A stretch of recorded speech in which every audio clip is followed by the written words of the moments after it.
Hi, Ellen Mary here.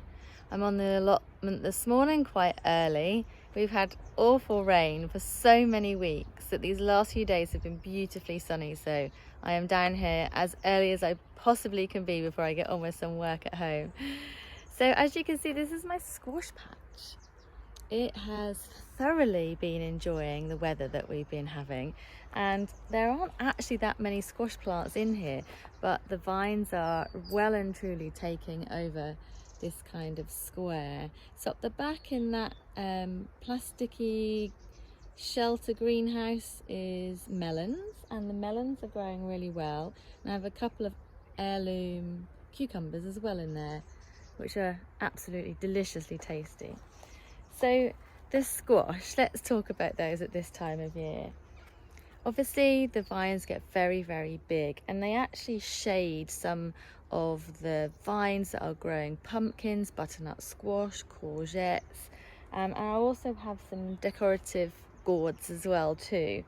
So actually I'm going to clip off some of these leaves just to improve the airflow throughout the squash patch, and I'm even going to nip off the tops of some of the vines, and that allows more of the energy to go into making and creating and growing those wonderfully big pumpkins that I'm sure you're all looking forward to in autumn already.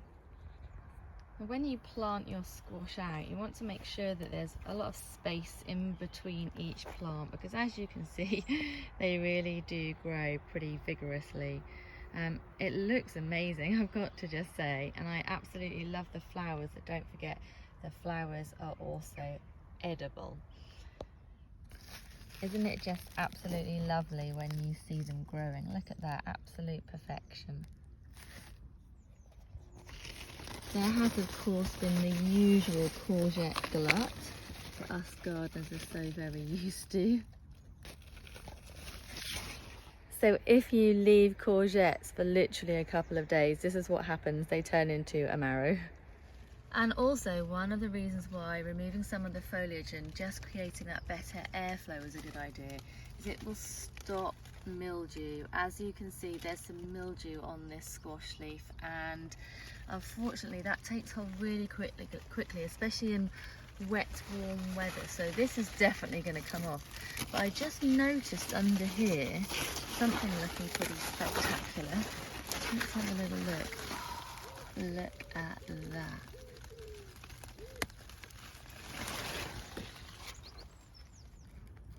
This is a daisy gourd. These are long neck swan.